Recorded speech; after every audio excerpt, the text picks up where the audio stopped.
Y esto, solo esto es Madame de Guermantes, decía la cara atenta y atónita con que yo contemplaba aquella imagen que, naturalmente, nada tenía que ver con las otras que tantas veces habían aparecido en mis sueños bajo aquel mismo nombre de Madame de Guermantes, porque a ella no la había formado arbitrariamente como a las otras, sino que me había saltado a los ojos por primera vez hacía apenas un momento en la iglesia, y no era de igual naturaleza, no era coloreable capricho como las que se dejan impregnar con el tinte anaranjado de una sílaba, sino que era tan real que todo, hasta el pequeño grano encendido en la comisura de su nariz, certificaba su sometimiento a las leyes de la vida, como en una apoteosis de un teatro, un pliegue del vestido del hada, un temblor de su dedo meñique, delatan la presencia material de una actriz viva, allí donde casi suponíamos que delante de los ojos teníamos una simple proyección luminosa. Pero al mismo tiempo, sobre aquella imagen que la nariz prominente y los ojos penetrantes prendían en mi visión,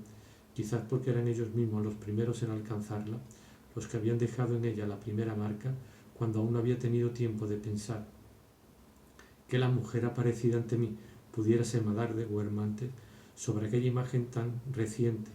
e inmutable, traté de aplicar la idea, es Madame de Guermantes, sin lograr otra cosa que hacerla maniobrar frente a la imagen, como dos discos separados por un intervalo.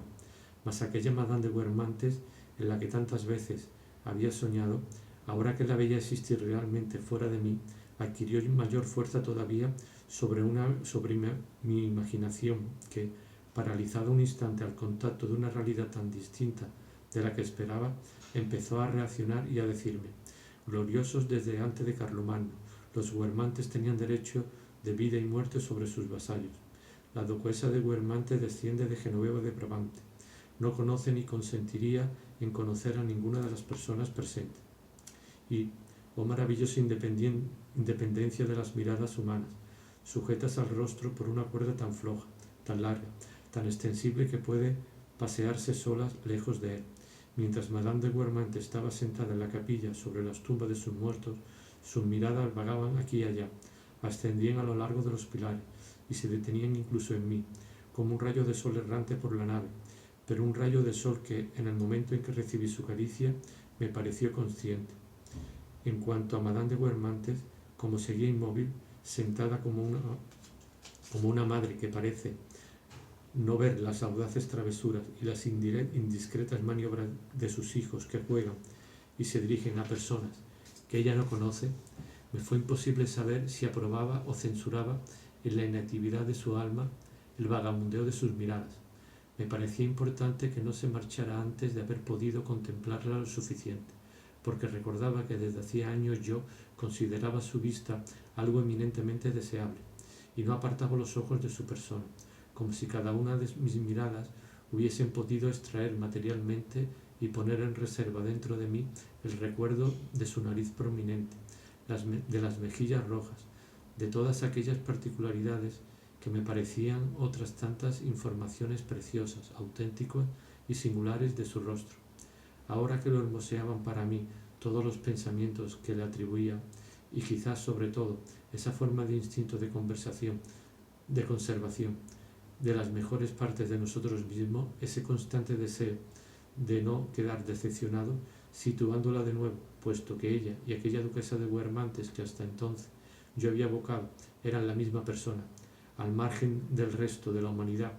con el que la vista pura y simple de su cuerpo me la había hecho confundir por un momento, me irritaba oír decirme a mi alrededor: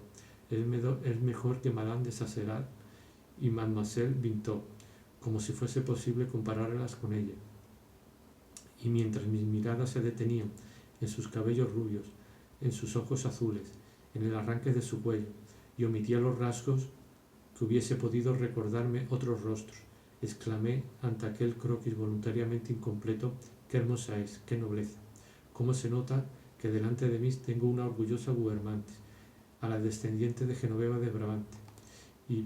la atención con que yo iluminaba su rostro la aislaba de tal modo que, si hoy vuelvo a pensar en esa ceremonia, me resulta imposible ver de nuevo a uno solo de los asistentes, salvo a ella y al pertiguero, que me respondió afirmativamente cuando le pregunté si aquella dama era Madame de Guermantes. Pero a ella, Vuelvo a verla sobre todo en el momento de la procesión por la sacristía iluminada por el sol intermitente y cálido de un día de viento y de tormenta, cuando Madame de Guermantes se encontraba en medio de todas aquellas gentes de Combray cuyo nombre ni siquiera sabía,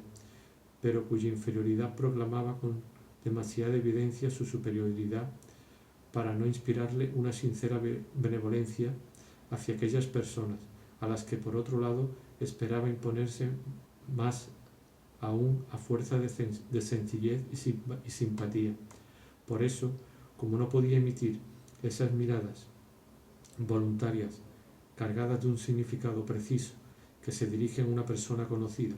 sino solo dejar que sus pensamientos distraídos fluyesen incesantemente delante de ella en un torrente de luz inconcebible, no quería que ese torrente pudiese molestar o dar la impresión de despreciar a aquellas buenas gentes que encontraba a su paso y que continuamente alcanzaba. Todavía estoy viendo, encima de su corbata malva, sedosa y ahuecada, el dulce estupor de sus ojos, a los que había añadido, sin atreverse a destinarla a nadie en concreto, sino que todos pudiesen participar de ella, una sonrisa algo tímida de soberana que parece disculparse ante sus vasallos y mostrarles cariño. Aquella sonrisa cayó sobre mí, que no dejaba de mirarla, recordando entonces la mirada que había dejado posarse sobre mí durante la misa, azul como un rayo de sol que hubiese atravesado la vidriera de Gilberto Hermano. Me dije, no hay duda de que se fija en mí. Creí que le agradaba, que volvería a pensar en mí cuando hubiera salido de la iglesia, que acaso por mi culpa estaría triste aquella tarde en Guermantes, e inmediatamente la amé, porque si a veces para amar a una mujer basta que nos mire con desprecio, como me había parecido que había hecho Mademoiselle Swann, haciéndonos pensar que nunca podrá pertenecernos, también a veces puede bastar que nos mire llena de bondad, como hacía Madame de Guermantes, y que pensemos que podrá pertenecernos. Sus ojos azuleaban como una pervinca imposible de coger, y que, sin embargo, ella me hubiese dedicado, y el sol amenazado por una nube, pero irradiando aún con toda su fuerza sobre la plaza y en la sacristía, daba una encarnadura de geranio a las alfombras rojas extendidas sobre el pavimento para la solemnidad y por las que avanzaba sonriendo Madame de Guermantes, y añadía a su lanosidad un aterciopelado rosa, una epidermis de luz, esa clase de ternura, de severa dulzura en la pompa y la alegría que caracterizan ciertas páginas de Loegri, ciertas pinturas de Carpaccio, y que explican por qué Baudelaire pudo aplicar al sonido de la trompeta el epíteto de delicioso. Desde ese día, en mis paseos por la parte de Guermantes, cuán desolador me pareció, más todavía que antes, carecer de aptitudes para las letras y tener que renunciar por siempre a convertirme en un escritor célebre. La pesadumbre que sentía cuando me quedaba solo soñando un poco aparte me hacía sufrir tanto que, para no padecerla más, mi mente, por propia iniciativa, por una especie de inhibición ante el dolor, dejaba por completo de pensar en los versos, en las novelas, en un futuro poético que mi falta de talento me prohibía esperar.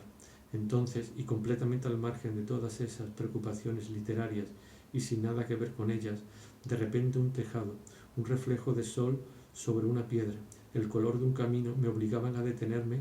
por un placer especial que me traían, y también porque parecían ocultar, tras lo que yo veía, algo que me invitaba a ir a coger y que yo, a pesar de mis esfuerzos, no lograba descubrir. Como me daba cuenta de que ese algo se encontraba dentro de ellos, permanecía allí inmóvil, mirando, respirando, tratando de ir con mi pensamiento más allá, tratando de ir con mi pensamiento más allá de la imagen o del olor, y si debía alcanzar al abuelo y proseguir mi camino, me esforzaba por volver a encontrarlo cerrando los ojos. Me concentraba para recordar exactamente la línea del tejado, el matiz de la piedra que, sin que lograse comprender la razón, me habían parecido plenos, dispuestos a entregarme aquello de lo que solo era la envoltura. Claro que no eran impresiones de este género las que podían restituirme la esperanza perdida de poder ser un día escritor y poeta, porque siempre estaban vinculadas a un objeto específico desprovisto de valor intelectual y sin relación con ninguna verdad abstracta, pero al menos me daban un placer inmotivado, la ilusión de una especie de fecundidad, distrayéndome así del aburrimiento, de aquella sensación de impotencia que había tenido cada vez que había buscado un tema filosófico para una gran obra literaria. Mas era tan arduo el deber de conciencia que esas impresiones de forma, de aroma o de color me imponían, de intentar percibir lo que se escondía tras ella, que no tardé en buscar excusas que me permitiese sustraerme a esos esfuerzos y ahorrarme toda aquella fatiga. Por suerte me llevaban mis padres. Me daba cuenta de que por el momento carecía de la tranquilidad necesaria para proseguir de forma útil mi búsqueda, y que más valía no pensar en ello hasta volver a casa, y no cansarme de antemano y sin futuro, y entonces dejaba de ocuparme de aquella cosa desconocida que se envolvía en una forma o en un aroma muy tranquilo, porque la devolvía a casa, protegida por el revestimiento de imágenes bajo las que volvería a encontrarla viva, como los peces que cuando me dejaban ir de pesca traía en mi cesta cubierto por una capa de hierba que mantenía su frescura. Una vez en casa pensaba en otra cosa, y así se amontonaban en mi mente, como en mi cuarto las flores recogidas en mis paseos o los objetos que me habían regalado, una piedra en la que había bailado un reflejo, un tejado, un sonido de campana, el olor de unas hojas, tantas imágenes distintas bajo las que hace mucho yace muerta la realidad intuida que no tuve voluntad suficiente para llegar a descubrir. Una vez, sin embargo, nuestro paseo se había prolongado mucho más allá de su duración habitual, y nos habíamos sentido felices de encontrar a mitad de camino de vuelta, cuando la tarde declinaba, al doctor Percival, que pasaba en carruaje a rienda suelta y que, tras reconocernos, nos había hecho montar con él. Tuve una sensación de ese tipo, y no la abandoné sin haberla profundizado un poco. Me habían hecho montar al lado del cochero. Íbamos como el viento, porque el doctor, antes de regresar a Cumbrae, aún debía detenerse en Martinville-le-Sec, en casa de un enfermo a cuya puerta quedamos en lo que esperaríamos. En el recodo de un camino sentí de repente ese placer especial que no se parecía a ningún otro al divisar los dos campanarios de Martinville en los que daba el sol poniente, y a los que el movimiento de nuestro carruaje y las vueltas del camino daban la impresión de cambiarse de sitio, y luego el de Bovic, que, separado de los otros por una colina y un valle y situados en lontananza en una meseta más elevada, parecía sin embargo estar junto a los otros. Al observar la forma de su aguja, el desplazamiento de sus líneas, el resplandor del sol sobre su superficie, sentía que no llegaba al fondo de mi impresión, que detrás de aquel movimiento, detrás de aquella claridad, había algo, un no sé qué, que aquellos campanarios parecían contener y ocultar al mismo tiempo. Parecían tan lejos y teníamos la impresión de acercarnos tan despacio que, cuando pocos instantes después nos detuvimos delante de la iglesia de Martinville, quedé atónito. Desconocí la razón del placer que había sentido al divisarlos en el horizonte, y la obligación de intentar descubrir esa razón me resultaba demasiado penosa. Sentía ganas de guardar en reserva aquellas líneas inquietas bajo el sol en mi cabeza, y no pensar en ellas entonces, y es probable que, de haberlo hecho, los dos campanarios hubieran ido a reunirse por siempre con todos aquellos árboles, tejados, aromas y sonidos que yo había distinguido de los demás por el placer oscuro que me habían procurado y en el que nunca profundicé. Mientras esperábamos al doctor bajé a hablar con mis padres. Luego nos pusimos en marcha de nuevo. Ocupé mi sitio en el pescante. Volví la cabeza para ver otra vez los campanarios, que un rato más tarde divisé por última vez desde el recodo de un camino. Como el cochero no parecía dispuesto a hablar y apenas había respondido a mis palabras, me vi obligado, a falta de otra compañía, a buscar la mía propia y tratar de acordarme de mis campanarios. Pronto sus líneas y sus soleadas superficies, como si hubieran sido una especie de corteza, se desgarraron. Algo de lo que dentro de ellas se me ocultaba surgió ante mí. Tuve una idea que un momento antes no existía y que se articuló en palabras en mi cabeza, y el placer que hacía un instante su vista me había procurado aumentó tanto que, dominado por una especie de ebriedad, ya no pude pensar en otra cosa. En ese momento, y cuando ya estábamos lejos de Martinville, volviendo la cabeza, los divisé de nuevo, completamente negro esta vez, porque el sol ya se había puesto. Las vueltas del camino me lo ocultaban a intervalos, luego se mostraron por última vez y no volví a verlos. Sin confesarme que lo que se ocultaba tras los campanarios de Martinville debía ser algo análogo a una frase bonita, porque se me había aparecido en forma de palabras que me procuraban placer, pidiendo papel y lápiz al doctor, escribí, a pesar de los tumbos del carruaje, para aliviar mi conciencia y obedecer a mi entusiasmo, el breve trozo siguiente que más tarde encontré y al que solo he tenido que hacer sufrir unos pocos cambios. Solos, subidos del nivel de la llanura y como perdidos en campo raso, subían hacia el cielo los dos campanarios de Martinville. Enseguida vimos tres, plantándose frente a ellos con un atrevido volteo, un campanario rezagado, el de Bovic. Los había alcanzado. Pasaban los minutos, íbamos deprisa, y sin embargo los tres campanarios seguían estando a lo lejos delante de nosotros, como tres pájaros posados en la llanura, inmóviles y muy visibles al sol. Luego el campanario de Bovic se apartó, se distanció, y los campanarios de Martinville quedaron solos, iluminados por la luz del poniente que, incluso a tanta distancia, yo veía jugar y sonreír en sus aristas inclinadas. Habíamos tardado tanto en acercarnos que iba pensando en el tiempo que todavía necesitaríamos para alcanzarlos cuando, de pronto, tras doblar una curva, el carruaje nos depositó a sus pies, y se habían lanzado con tanta brusquedad hacia él que apenas si tuvimos tiempo justo de frenar para no chocar contra el pórtico. Seguimos nuestra ruta. Hacía un rato que habíamos salido de Martinville y el pueblo. Después de acompañarnos unos segundos, había desaparecido cuando, solos en el horizonte mirándonos huir, sus campanarios y el de Bovic seguían agitando sus cimas soleadas en señal de despedida. Uno de ellos se apartaba a veces para que los otros dos pudiesen divisarnos todavía un instante, mas la carretera cambió de dirección. Ellos viraron a la luz como tres pernillos de oro y desaparecieron de mi vista.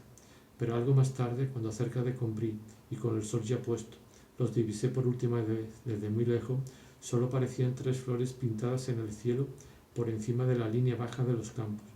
También me hacía pensar en las tres niñas de una leyenda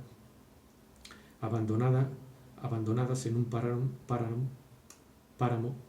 a la caída de la noche, y mientras nos alejábamos al galope, los vi buscar tímidamente el camino, y tras unos torpes traspiés de sus nobles siluetas, apretarse uno contra otro, resbalar uno tras otro hasta formar únicamente en el cielo todavía rosa una sola forma negra, fascinante y resignada, y diluirse en la noche. Nunca volví a pensar en esa página, mas en aquel momento, cuando en el rincón del pescante donde el cochero del doctor solía poner en una cesta las aves que había comprado en el mercado de Martinville, acabé de escribirla, me sentí tan feliz, pensaba que me había liberado de modo tan completo de aquellos campanarios y de lo que ocultaban tras de sí que, si yo mismo hubiese sido una gallina y acabara de poner un huevo, como si yo mismo hubiese sido una gallina y acabara de poner un huevo, me puse a cantar a grito pelado. Durante todo el día, en aquellos paseos, había tenido la posibilidad de fantasear pensando en el placer que supondría ser amigo de la duquesa de Guermantes, pescar truchas, pasear en barca por el Vivón y, ávido de felicidad, no pedir a la vida en esos momentos otra cosa que seguir siendo siempre una serie de tardes felices. Mas, en cuanto el camino de vuelta divisaba a la izquierda una alquería bastante distinta de otras dos, que por el contrario estaban muy juntas, y desde la que, para entrar en Combray, bastaba conseguir una alameda de robles bordeados a uno de sus prados, perteneciente cada uno de ellos a una pequeña casa de labranza, y plantados a intervalos regulares de manzanos que proyectaban, cuando los iluminaba el sol poniente, el dibujo japonés de sus sombras, mi corazón empezaba de repente a palpitar de forma brusca. Sabía que antes de media hora estaríamos de vuelta en casa, y que, según norma de los días que habíamos ido por la parte de Guermantes y en que la cena se servía más tarde, me mandarían a la cama nada más tomar la sopa, de modo que mi madre, entretenida en la mesa como si hubiera invitados, no subiría a darme las buenas noches en mi cama. La zona de tristeza en que acababa de entrar era tan diferente de la zona a la que hacía apenas un momento me lanzaba lleno de alegría, como en ciertos cielos una banda rosa está separada como por una línea de una banda verde o de una negra. Vemos un pájaro volando en la rosa, va a alcanzar su confín, está a punto de tocar el negro y termina entrando en él. Ahora estaba yo tan lejos de los deseos que hacía un rato me rodeaban, ir a Guermantes, viajar, ser feliz, que su cumplimiento no me hubiese dado ningún placer. Con qué gusto habría cambiado todo aquello por poder llorar toda la noche en brazos de mamá. Sentía escalofrío. No despegaba mis ojos angustiado del rostro de mi madre, que aquella noche no aparecería en el cuarto donde ya estaba viéndome con el pensamiento. Habría querido morir, y ese estado duraría hasta el día siguiente, cuando los rayos de la mañana apoyasen como el jardinero sus barrotes en la pared, cubierta de capuchinas que trepaban hasta mi ventana, y yo saltase de la cama para bajar corriendo al jardín, sin volver a recordar que la noche traería siempre consigo la hora de separarme de mi madre, y de ese modo, gracias a la parte de Guermantes, aprendí a distinguir los diversos estados que en ciertos periodos se suceden dentro de mí y llegan a repartirse mis jornadas, expulsándose unos a otros, con la puntualidad de la fiebre, contiguos pero exteriores unos a otros, tan faltos de medio de comunicación que sí, entre sí, que no puedo comprender ni siquiera imaginar cuando me encuentro en uno lo que he deseado, temido o hecho encontrándome en otro. Tanto la parte de Méséglise como la parte de Guermantes siguen estando unidas para mí a muchos menudos acontecimientos de aquella que en todas las diversas vidas paralelas que vivimos es la más abundante en peripecia, la más rica en episodio. Me refiero a la vida intelectual. Cierto que esa vida progresa dentro de nosotros de forma insensible y que con mucho tiempo por delante vamos preparando el descubrimiento de las verdades que a nuestros ojos han cambiado su sentido y su aspecto, que nos han abierto nuevos caminos, mas no lo sabíamos, y por eso datan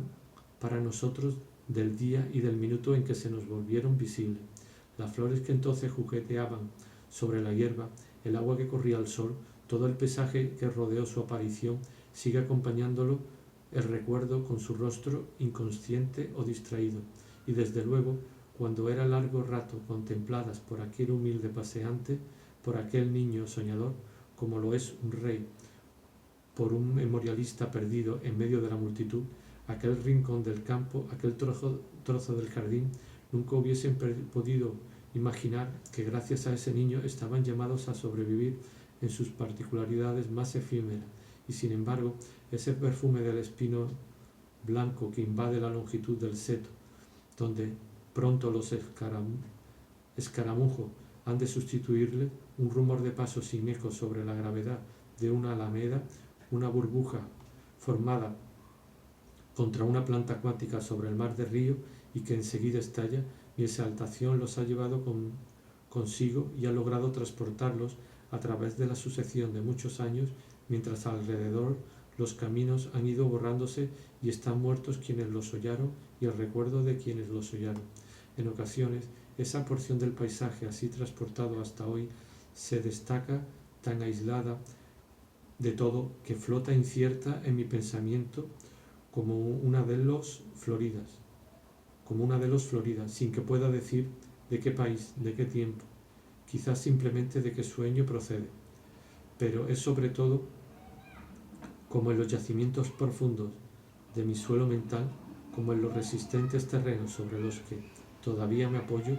como debo pensar en la parte de Méséglise y en la parte de Guermantes, porque creía en las cosas, en las criaturas, mientras las recorría. Las cosas y las criaturas que ella me hicieron conocer son las únicas que aún tomo en serio y que todavía me proporcionan alegría. Sea que esté agotada en mí la fe que crea, sea que la realidad solo se forme en la memoria, las flores que alguien me enseña hoy por primera vez no me parecen verdaderas flores. La parte de Meseglis con sus lilas, sus espinos blancos, sus acianos, sus amapolas, sus manzanos, y la parte de Guermantes con su río de renacuajos, sus ninfeas, sus botones de oro, han formado por siempre jamás para mí la figura de las tierras donde me gustaría vivir, en las que ante todo exijo que sea posible ir de pesca, pasear en barca, ver ruinas de fortificaciones góticas y encontrar en medio de los trigales, como estaba San Andrés de Cham, una iglesia monumental, rústica y dorada como un altamir, como un almiar, y los ancianos, los espinos blancos, los manzanos que a veces todavía cuando viajo encuentro en los campos, se ponen inmediatamente en comunicación con mi corazón porque están situados a la misma profundidad, en el mismo nivel de mi pasado. Y sin embargo, por haber no sé qué de individual en los sitios, cuando me salta el deseo de ver otra vez la parte de Guermantes, nadie podría satisfacerlo llevándome a la orilla de un río donde hubiese ninfeas iguales de hermosas, más hermosas que en el Vivón, del mismo modo que por la noche, al volver a casa, a la hora en que dentro de mí se despertaba esa angustia que más tarde emigra en el amor y que puede volverse inseparable de ese sentimiento para toda la vida, no habría deseado que viniese a darme las buenas noches una madre más bella y más inteligente que la mía, no, así como lo que necesitaba para poder dormir, feliz, con esa paz sin turbación que ningún amante ha podido darme luego, porque dudamos de ella hasta en el momento mismo en que creemos en ella y porque nunca poseemos su corazón como yo recibía en un beso el de mi madre, entero y sin reserva, de una idea no expresada, sin el residuo de una intención que no estuviese dirigida a mí, es que ella inclinase hacia mí aquel rostro en el que debajo del ojo había algo que al parecer era un defecto y que yo amaba tanto como el resto, del mismo modo lo que quiero volver a ver en la parte de Guermantes que conocí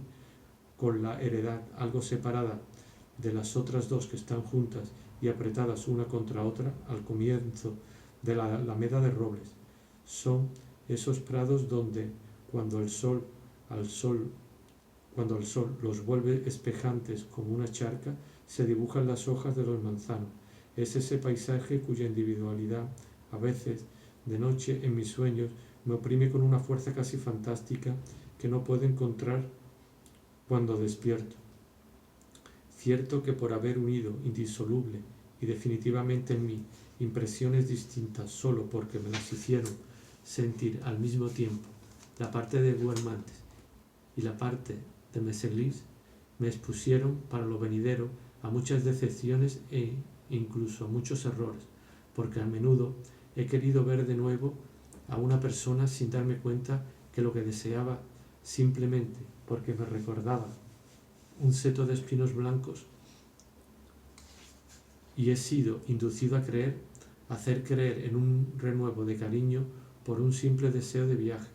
pero también por eso y por seguir presente en aquellas impresiones mías de hoy con las que pueden relacionarse, les da un fundamento, profundidad, una dimensión que las otras no poseen. También les prestan un encanto y una significación que solo tienen valor para mí. Cuando en las noches de estío gruñe el cielo armonioso como una fiera salvaje y todos fruñen el ceño a la tormenta, es la parte de Meseglis a la que debo el permanecer solo y en éxtasis, respirando a través del ruido de la lluvia que cae el olor de unas invisibles y persistentes lilas. Así me quedaba muchas veces hasta que amanecía, pensando en la época de Combray, en mis tristes noches sin sueño, en tantos días cuya imagen me había vuelto más recientemente el sabor, en tantos días cuya imagen me había devuelto más reciente el sabor, lo que en Combray se hubiera llamado el perfume de una taza de té, y por asociación de recuerdos con lo que muchos años después de haber dejado la pequeña ciudad, me había enterado de un amor que Swann había tenido antes de que yo naciera, con esa precisión de detalles que resulta más fácil de obtener a veces de la vida de personas muertas hace siglos que de la existencia de nuestros mejores amigos, y que parece imposible parecía imposible hablar de una ciudad a otra, porque ignoramos el cauce empleado para salvar esa imposibilidad. Todos estos recuerdos añadidos unos a otros no formaban otra cosa que una masa, mas esto no impedía distinguir entre ellos, entre los más antiguos y los más recientes, nacidos de un perfume, luego aquellos otros que sólo eran recuerdos de otra persona que me los había comunicado, sino fisuras o fallas auténticas, al menos esos veteados, esos gaspeados de coloración que en ciertas rocas, en ciertos mármoles revelan diferencias de origen, de edad, de formación. Verdad es que cuando se acercaba la mañana, hacía un buen rato que ya había disipado la breve incertidumbre de mi despertar. Sabía en qué cuarto me encontraba realmente. Lo había reconstruido a mi alrededor en la oscuridad y, orientándome exclusivamente por la memoria o ayudándome como indicación de un débil resplandor percibido, a cuyo pie situaba yo las cortinas de la ventana, lo había reconstruido por entero y amueblado como un arquitecto y un tapicero decididos a respetar el vano primitivo de ventanas y puertas. Había vuelto a poner los espejos y colocado la cama en su sitio de siempre. Mas apenas el día, y no el reflejo de una última brasa sobre una moldura de cobre que yo hubiera tomado por el día, trazaba en la oscuridad, y como con una tiza su primera raya blanca y rectificadora, la ventana con sus cortinas abandonaba el marco de la puerta donde por error la había situado, mientras para dejarle sitio el escritorio que mi memoria había instalado torpemente allí escapaba a raudo, llevándose por delante la chimenea y apartando la pared medianera del pasillo. Un patinillo reinaba donde hacía un instante todavía se extendía el cuarto de baño, y la morada que yo había reconstruido en las tinieblas había ido a reunirse con las moradas entrevistas en el torbellino del despertar, puesta en fuga por aquel pálido signo trazado sobre las cortinas por el dedo alzado del día.